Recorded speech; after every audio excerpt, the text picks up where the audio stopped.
नमस्कार, आप देख रहे हैं वोकल टीवी। मैं हूं आपके साथ प्रियांशु कश्यप और आज हम बात करने जा रहे हैं। हमारे साथ राजनीतिक विश्लेषक मौजूद हैं। एक कॉलेज के प्रोफेसर हैं डॉक्टर भूपेन साहू, जिनका राजनीति विषय में डॉक्टरेट की उपाधि प्राप्त है। उनसे बातचीत करेंगे सीधे तौर पर और जानेंगे कि छत्तीसगढ़ की राजनीति का वर्तमान और भविष्य किस प्रकार है। तो सबसे पहले डॉक्टर साहब, बहुत बहुत स्वागत है आपका। Thank you. नमस्कार। और मैं सबसे पहले बात राजनीति से ही शुरू करूंगा। आप पीएचडी की उपाधि आपको राजनीति विषय पर है। छत्तीसगढ़ की वर्तमान राजनीति को कैसे देखते हैं आप? देखिए, छत्तीसगढ़ की वर्तमान राजनीति तो अभी ठंडे बस्ते में है देखा जाए तो, क्योंकि 2 महीने पहले विधानसभा चुनाव हुआ और जो परिणाम आया वो अपेक्षित नहीं था कांग्रेस के लिए। तो अभी बहुत ज़्यादा आपको छत्तीसगढ़ की राजनीति में उथल पुथल देखने को नहीं मिलेगी। ये अभी 2-3 महीने तक ऐसा ही चलेगा, स्मूथ है, क्योंकि नई सरकार बनी है। बहुत ज़्यादा विपक्ष के पास अभी बोलने के लिए कुछ नहीं है। कल ही जब सरकार की तरफ से वक्तव्य आया कि भाई लगभग 2100 क्वेश्चन लगे विधानसभा में बजट सत्र में, तो इन्होंने 2 महीने में क्या पूछ डालोगे। तो ये सब क्वेश्चन पुराने भी होंगे जो पहली सरकारों के समय हुआ था विभाग में, जो भी उनके माध्यम से पूछा जाएगा। तो कुल जमा अभी 2-3 महीने जो है ऐसा ही रहेगा। कहते हैं ना, कोई भी सरकार का जो 6 महीने होता है उसे हनीमून पीरियड माना जाता है। तो एक्चुअल में 6 महीने बाद जब सत्र होंगे और जब बड़े बड़े चीजें होंगी, नई सरकार केंद्र में क्या सरकार आ रही है अगले लोकसभा चुनाव के बाद, उसका क्या परिदृश्य बन रहा है, और ये जब सरकार 5-6 महीने विभिन्न योजनाओं में डिपार्टमेंट में जब काम होगा, उसमें जब कुछ निकलेगा, तो अगले 6 महीने बाद की जो राजनीति होगी वो उथल पुथल वाली होगी। अभी तो फिलहाल जो चल रहा है चलने दीजिए, दोनों पार्टियों में वही चल रहा है। वही चल रहा है। और केंद्र सरकार की बात करें तो बजट कुछ ही दिन पहले आया है। बजट को लेकर आप किस तरीके से देखते हैं, क्योंकि आप एक राजनीतिक सूक्ष्मदर्शी भी हैं?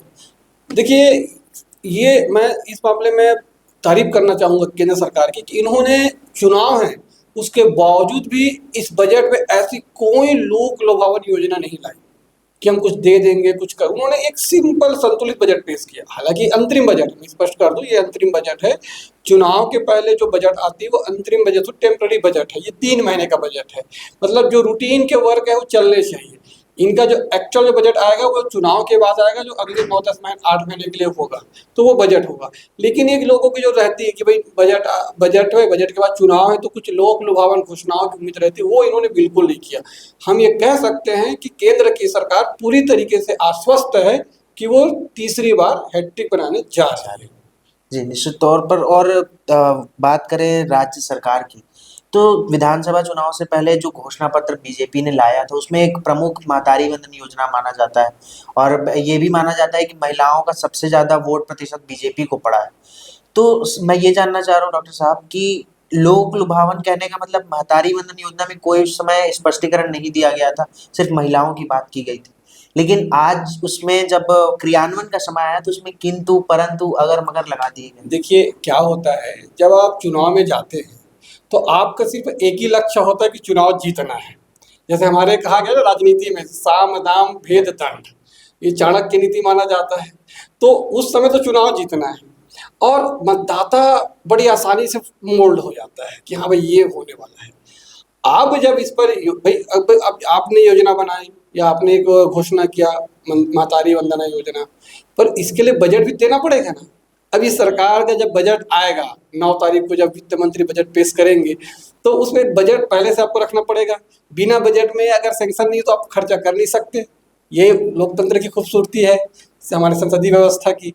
1 रुपए भी जो खर्चा होता है सरकार का वो सदन में आना चाहिए, सदन में उसका हिसाब रहना चाहिए। अब आप बजट जब बनाए तब आपको समझ में आया कि भाई नहीं, और स्वाभाविक सी बात है। अभी हमारे पूर्व मुख्यमंत्री जी का एक स्टेटमेंट आया था, मैंने पढ़ा था कि भाई कि प्रभारी जो है भाजपा प्रभारी, उन्होंने कहा था कि इसमें रमन सिंह की पत्नी और भूपेश बघेल की पत्नी को ये सब फायदा होगा। लेकिन क्या उनकी पत्नियों को इसकी लाभ की आवश्यकता है? सरकार ये भी सोचती है कि ऐसी जो योजनाएं हैं, जो डायरेक्ट फंड ट्रांसफर की योजनाएं हैं, वो उन लोगों को मिले जो नीडी हैं, जो जिनको जरूरत है। या एक मिनट के लिए हम ये कहते हैं कि भाई अगर कोई महिला ही है और वो जॉब में है, वो सैलरीड है, तो क्या उसे 1,000 रुपये महीने की आवश्यकता है? नहीं। ये जो गरीब तबके के लोग हैं, जो middle class, lower middle class, श्रमिक वर्ग की महिलाएं हैं, उनको इसकी ज़्यादा आवश्यकता है। और कहीं ना कहीं इस प्रकार की एक बाउंडेशन रखनी पड़ेगी। जैसे मोदी सरकार आने के बाद उन्होंने कहा कि भाई जिसको गैस में सब्सिडी की आवश्यकता नहीं है वो फॉर्म भर दीजिए, और बहुतों ने, लाखों करोड़ों लोगों ने भरा इस देश में, क्या भाई हमको सब्सिडी की आवश्यकता नहीं है। बस वैसा ही है। तो इसमें बहुत ज़्यादा मतलब इसमें देखिए, वो समय था, चुनाव में आपको जीतना था, तो वो स्वरूप अलग था। और अब आपको उसके लिए बजट लाना है, तो बजट में आप हर किसी को नहीं दे सकते, बजट की अपनी एक लिमिटेशंस होती है। तो मुझे ऐसा लगता है कि ये बहुत ज़्यादा कोई निगेटिव मार्किंग नहीं होगा। हाँ, विपक्ष के पास एक मुद्दा है बोलने के लिए, वो बोल सकता है, लेकिन इससे वोटर प्रभावित होगा, मुझे ऐसा नहीं लगता। लेकिन साहू जी, अगर इसमें एक वर्ग जो महिला वर्ग है वो कहीं ना कहीं नाराज होंगे राज्य सरकार से। मान लीजिए जो शिक्षित वर्ग है या सरकारी सेवा में जो दे रहे हैं, क्योंकि उस समय स्पष्टीकरण नहीं दिया गया था, तो क्या इसका निगेटिव प्रभाव लोकसभा मैं चुनाव में? मैं फिर से कह रहा हूँ कि ऐसा 1,000 रुपया महीना मिलेगा तो एक जो शिक्षित शिक्षित शिक्षित वर्ग वाली बात नहीं, बात यहाँ पर आय की है। तो मैं क्या बोलूँ, एक सैलरीड है, ये एक बिजनेस पर्सन फैमिली की वुमेन है, क्या ये फॉर्म को भरेगी? अगर उस दायरे में आ भी जाती है, नहीं भरने वाले।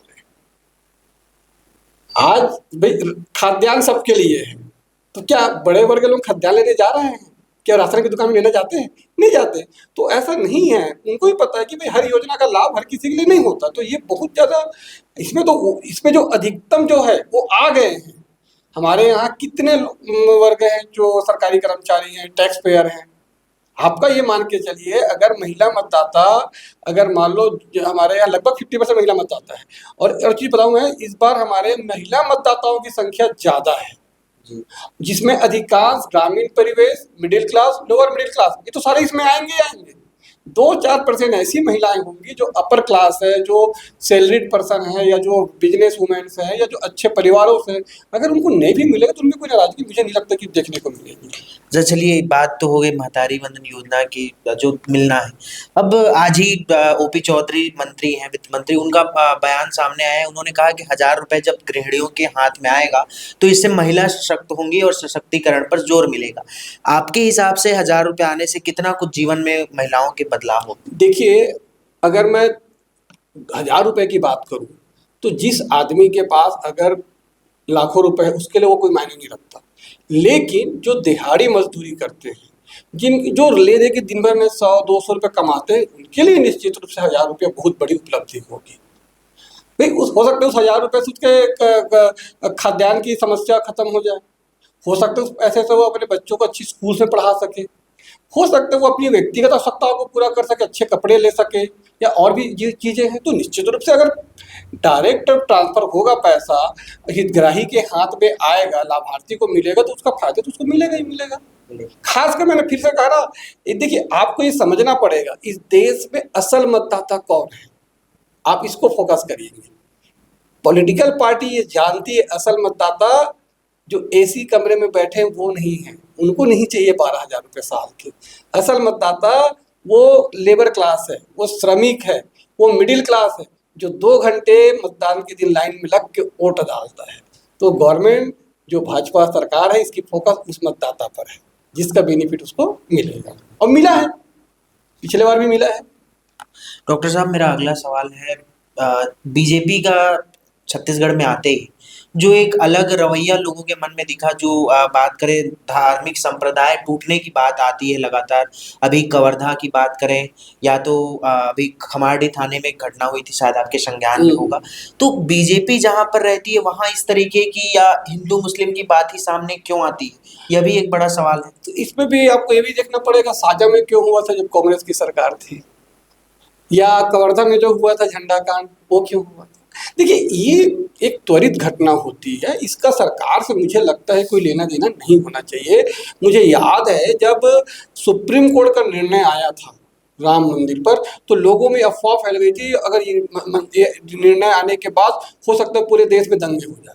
कुछ नहीं हुआ। देखिए, छुटपुट घटनाएं होती है, और ये भारत जैसे 130 करोड़ की आबादी में कोई बहुत बड़ी बात नहीं है। हाँ, सरकार इसको नियंत्रित करिए, उसकी जिम्मेदारी है। कभी कभी शासन जो होती अपनी व्यक्तिगत वोट बैंक या ध्रुवीकरण की राजनीति के चलते उसको पनपने देती है या ध्यान नहीं देती, वो गलत है, ऐसा नहीं होना चाहिए। लेकिन शासन चाहे तो एक दंगा ना होने दे, एक कोई घटना ना हो, इतना आपके पास प्रशासन है। और आजकल के टेक्नोलॉजी के ज़माने में तो आप ये आप मान ही नहीं सकते कि कोई आपके पास जानकारी नहीं मिली, हर चीज़ है आपके पास।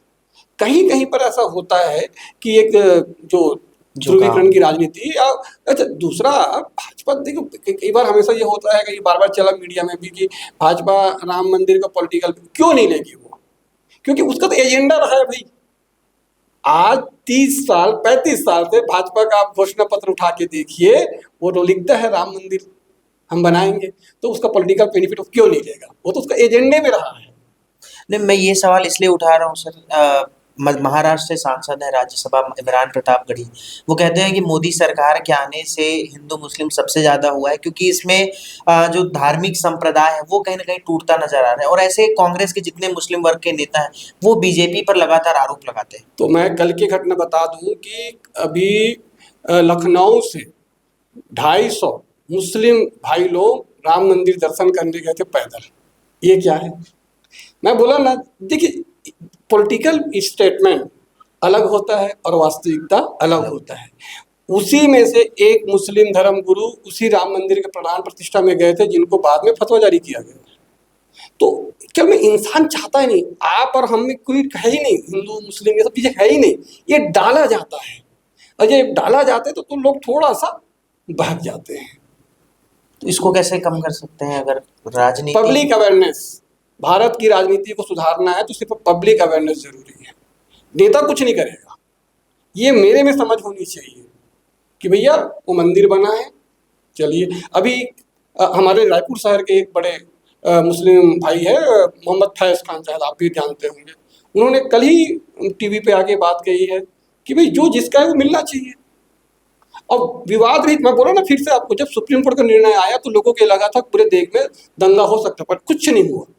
क्यों नहीं हुआ? कि लोगों को समझ में आ गया था कि जो 92 में हो गया वो हो गया, अब वो दंगे का कोई महत्व नहीं है। राम मंदिर जब प्राण प्रतिष्ठा हुआ उस दिन भी ऐसा लोगों को लगा कि 22 जनवरी को कुछ जगह हुआ, मैं ये नहीं कहता, महाराष्ट्र में कुछ छुटपुट घटनाएं हुई है, लेकिन वो बहुत बड़ी बात नहीं है। और ये मान के चलिए, ये देश का लोकतंत्र, देश का जो धार्मिक सहिष्णुता है वो बढ़ा है भाई, कमजोर नहीं हुआ है। ये लोग, कुछ लोग बोल देते हैं। अच्छा, प्रतापगढ़ी की आपने चर्चा की, उनका खुद का पुराना स्टेटमेंट देख लीजिए, वो कैसे धर्म के बारे में बोलते हैं और कैसे कैसे बोलते हैं, वो कैसे वो पीएम के खिलाफ बोलते हैं और कैसे किसके बारे में बोलते हैं। तो ये पॉलिटिकल एजेंडा है, हर व्यक्ति अपना वोट बैंक बना के रखना चाहता है, अगले चुनाव में वोट मिले, अगला चुनाव में जीतूं। कोई भी राजनीतिक दल नहीं चाहता कि वो चुनाव हारे, तो वो सब अपनी अपनी तैयारी लगे रहते हैं।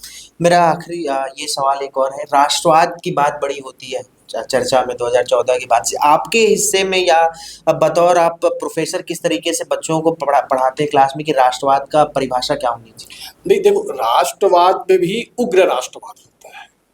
हम तो कहते हैं राष्ट्रवाद सबका साथ, सबका विकास हो, सब पे भाईचारा हो। देखिए, कौन कब आया, कौन सा धर्म कब आया, ये महत्वपूर्ण नहीं रखता, महत्वपूर्ण रखता है इंसानियत। इंसान है, चाहे वो किसी भी धर्म का हो। हम बच्चों को ये पढ़ाते हैं, भाई आप इंसान हो, पहले आप इंसान हो और आपके सामने इंसानियत है। ठीक है, राष्ट्र पहला है, राष्ट्र के प्रति प्रेम होना चाहिए। कुछ तथाकथित लोग हमारे यहाँ उग्र राष्ट्रवाद ला लेते हैं। राष्ट्रवाद में कहीं कोई बुराई नहीं है। आपको ये जानकर ताज्जुब होगा, अभी 14 फरवरी को सऊदी अरब अमीरात के जो राजधानी अबू धाबी है, वहाँ एक मंदिर बन रहा है और वो मुस्लिम राष्ट्र है और सरकार उसको समर्थन कर रही है। सरकार ने जमीन दिया मंदिर बनाने के लिए, तो वो भी तो एक राष्ट्र है। तो भाई कहीं कुछ भी नहीं है। कुछ तथाकथित मौका परस्त जो लोग राजनीति में होते हैं या समाज में होते हैं या धर्मों के जो बड़े बड़े संस्थाओं से जुड़े हुए हैं, वो सिर्फ अपनी राजनीतिक रोटी सेकने के लिए लोगों को बहकाने और भड़काने का काम करते हैं। और उसमें जो सामान्य जो लोग होते हैं, भाई आप बड़े बड़े जो धर्म आधारित जो भी दंगे फसाद जो भी हो, क्या कोई बड़ा व्यक्ति मारा गया आज तक? नहीं। एक आम आदमी जिसमें वो समझ नहीं होती कि वो कर रहा है वो सही है कि गलत है। क्या रैलियां निकाली जाती है, रैलियों में कौन लोग आते हैं आप भी जानते हैं और मैं भी जानता हूँ और वो भी जानते हैं किस प्रकार से रैलियों में भीड़ों को लाई जाती है। तो इस प्रकार से लोगों को बहला फुसला के कुछ चीज़ें घटनाएं घट जाती है और उसे हमेशा जीवन भर के लिए आप उसको एक उदाहरण के तौर पे नहीं देखेंगे। अगर ऐसा देखेंगे तो भारत में तो आज़ादी से लेकर आज तक बहुत सारी चीज़ें हुई। आप 84 की दंगा भी ले लीजिए, उसमें भी एक विशेष धर्म के लोगों की हत्याएं हुई थी। तो ऐसी चीज़ें हुई है, मैं ये नहीं कहता, लेकिन वो स्थायी नहीं है। और पिछले कुछ सालों में चीज़ें धीरे धीरे कम हुई है, ये भी हमें देखना पड़ेगा। ये बढ़ी नहीं है, अब ये धीरे धीरे कम हो रही है, क्योंकि लोगों में अवेयरनेस आ रहा है, शिक्षा का स्तर बढ़ रहा है, लोग समझने लगे हैं कि भाई मेरा फायदा कहाँ है, इन चीज़ों में नहीं है, मैं अपना काम धाम में ध्यान दूँ, अपना जो भी है पढ़ाई लिखाई। यूथ वर्ग में आप बच्चों की संख्या, विद्यार्थियों की संख्या बढ़ी है, तो बच्चा फ्री ना हो कि वो स्कूल कॉलेज जा रहा है, तो उसकी सोच में तो फर्क आएगा ही ना आएगा। इस देश के एक मशहूर कवि हुए डॉक्टर कुमार विश्वास, वो कहते हैं कि जय श्री राम के नारों में क्रोध की व्यंजना है, जिसमें उग्र है। क्या आप उसी उग्र की बात कर रहे हैं?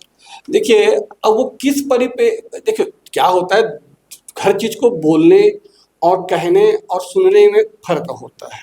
ठीक है, मैं सिंपल आपको बोल दूं कि भी जय श्री राम, इसमें कहीं उग्र दिख रहा है क्या आपको?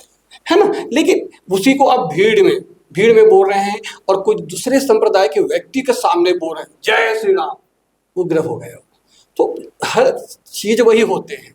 एक मशहूर शायर की मतलब कहावत है, मैंने याद आ गई कि हर चीज के दो भाग होते हैं, एक पानी के ओले और झाग होते हैं, सजाती है आंखों को काजल, लग जाए आंचल में तो दाग होते हैं। काजल वही है, आंख में लगाओगे तो सुरमा कहलाएगा, बच्चे में लगाते नजर न लगे, और कपड़े में लगे दाग कहलाता है। तो बस वही है, शब्द वही है, बस आप किस परिप्रेक्ष्य में बोल रहे हो। मैं 4 मुस्लिम के सामने बोलूंगा उग्र हो के जय श्री राम, तो स्वयं बुरा लगेगा, कहीं ना कहीं डरेगा, या उसको मन में आएगा कि भाई मुझे सुना के बोला जा रहा है। और मैं आपसे बोलूँ जय श्री राम, तो कहाँ पर उग्र होगा? बिल्कुल। डॉक्टर साहब, मेरा आखिरी सवाल है आपसे। छत्तीसगढ़ की बात करें तो छत्तीसगढ़ में बीजेपी के आने के बाद आप अगले 5 साल में किस तरीके से देखते हैं कि कुछ बेहतर काम बीजेपी की सरकार करेगी, और क्या लगता है कि 2018 से 2023 के में जो भूपेश सरकार के कामकाज उससे कितना बेहतर साबित होगी, या उनसे नीचे हो पाएगी ग्राफ? देखिए, आपने जो एक शब्द की राष्ट्रवाद, मैं इसको थोड़ा सा उसके नीचे आना चाहूँगा, क्षेत्रीयतावाद। भूपेश बघेल सरकार की एक सबसे बड़ी जो कमजोरी रही कि उन्होंने उग्र क्षेत्रीयतावाद को ला दिया था। छत्तीसगढ़िया छत्तीसगढ़िया, भाई यहाँ हर समाज के लोग हैं, हर राज्यों के लोग आके रहते हैं, और ये बिल्कुल नहीं होना चाहिए। आज आपको एजुकेशन सेक्टर पे ध्यान देने की जरूरत है। यही सरकार थी जो बच्चों के फॉर्म भरवाई कि हम आपके कॉलेज के सामने से बस चलवाएंगे, बच्चों को परिवहन की सुविधा दी जाएगी, कुछ नहीं हुआ उसका। पीएससी के जो घोटाले हुए सो अलग। आप ये सरकार, जो सरकार आई है उसकी जिम्मेदारी है कि आप एक रोड मैप तैयार करिए, आप किसानों का कर्जा माफी मत करिए, वो कोई समस्या का समाधान नहीं है। आप किसानों की आमदनी बढ़ाने के बारे में बात करिए। आपने 3100 रुपये प्रति क्विंटल धान कहा, आप उसको 3500 रुपये करिए, आप उसको 4000 करिए। किसान और अच्छा फसल उगाएगा, उत्पादन की क्षमता को वो बढ़ाएगा। जब उसको उत्पादन की क्षमता का लागत ज़्यादा मिलेगा, आप उसको जो उसके फर्टिलाइजर्स हैं या उसको जो इक्विपमेंट लग रहे हैं उनमें आप सब्सिडी दीजिए, उसका वितरण कीजिए। आपको डेवलपमेंट करना पड़ेगा। देखिए, आज की राजनीति में वही सरकार टिकेगी जो काम करेगा, जो काम नहीं करेगा उस सरकार को अगली बार जनता हटा देगी। तो भूपेश सरकार ने कोई काम नहीं, भूपेश सरकार ने काम किया, मैं ये नहीं कह रहा हूँ कि उसने काम नहीं किया, उन्होंने भी काम किया, लेकिन वो लोगों तक उस लेवल पे उनको फायदा नहीं मिला। जैसे उनकी बहुत सारी योजनाएं मुझे समझ में नहीं आया, जैसे नरवा गरवा गुरवा बाड़ी योजना, वो मुझे कभी समझ नहीं। एक एग्जाम्पल आप देखेंगे, आप नरवा गुरवा गरवा बाड़ी आपने साला, तो जानवर आवारा क्यों घूम रहे थे? आपने तो उसके भी आवारा जानवरों के लिए आपने बनाया था, है ना भाई? तो वो बाहर क्यों घूम रहे थे भाई? ये आप ही की योजना थी। गोबर योजना को लेके बहुत सारी, गोधन न्यायधन योजना को लेके बहुत सारी बातें हुई हैं, बहुत सारी चीजें। देखो भाई, सरकार काम करती है, मैं ये नहीं कहता सरकार काम नहीं करती, सभी सरकारें काम करती है, पर उसका लाभार्थी वर्ग कितना है इसको देखना पड़ता है। कितने लोगों को वो लाभ पहुंचाया, कितना आपने इंफ्रास्ट्रक्चर खड़ा किया। जो रायपुर की हालत थी पिछले 4-5 साल में, आपने भी देखा है, सबने देखा है। ठीक है, अब उसमें सेंट्रल ने पैसा दिया नहीं दिया, स्टेट का क्या रोल था, निगम का क्या रोल था, अलग अलग मैटर है। और अब भी मैं बता रहा हूँ, तत्काल जो मुझे सबसे ज़्यादा परिवर्तन दिखा, कम से कम रोडों को बनाने का काम अभी सरकार ने तत्काल चालू किया। रोडों का काम जो है चालू हुआ है। आप गली मोहल्ले में जाके देखेंगे, जहाँ रोड नहीं बने थे 300-400 रोड को उसने काम चालू किया। तो काम तो आपको करना पड़ेगा अगर आगे आना है तो। यूथ को आपको एम्प्लॉयमेंट देना पड़ेगा। आपको अभी जो लगातार बात कर रहे हैं कि भाई आपके पास कोई अभी इनका भी स्टेटमेंट आया था वित्त मंत्री का ही, कि अगर आपके पास कोई ऐसा नवाचार, कोई योजना किसी यूथ के पास है, कुछ अपना यहाँ कर सकते हो तो आप हमको लाके दीजिए, हम उसमें कुछ फंडिंग करेंगे। तो इस तरीके से आपको चीज़ें करनी पड़ेगी, मुफ्त तक मत दीजिए आप। और वो आप उसको उस दूसरे तरीके से दीजिए कि ताकि उसको एहसास हो, है ना। वैसे ही जैसे इन्होंने इस पर बहुत सारी बंदिशें लगाई, जैसे आपने अभी आप कहा महतारी वंदना योजना में, ऐसा ही आपको याद होगा पिछली सरकार ने बेरोजगारी भत्ता किया, और जब बेरोजगारी भत्ता का नियम आया तो आधे आउट हो गए। लोगों को ये लगा था कि हम घर बैठे रहेंगे, हमारा नाम लिखाएगा, भत्ता मेरे खाते में आएगा, यही तो लगा। पर बाद में सारी प्रोसेस चेंज हो गया। तो होता है, चुनाव तक जीतने में योजनाएं अलग होती है, और जब वो बजट में आता है तो उसका स्वरूप बदल जाता है। ठीक है। भूपेन जी, बहुत बहुत धन्यवाद, आपने अपना कीमती समय हमें दिया, इसके लिए आभारी हैं। हमारे साथ मौजूद थे डॉक्टर भूपेन साहू जी, जो राजनीतिक विश्लेषक के तौर पर हैं। उनसे हमने विभिन्न विषयों पर चर्चा की। फिलहाल के लिए हमारे साथ बने रहिए, देखते रहिए वोकल टीवी। Thank you.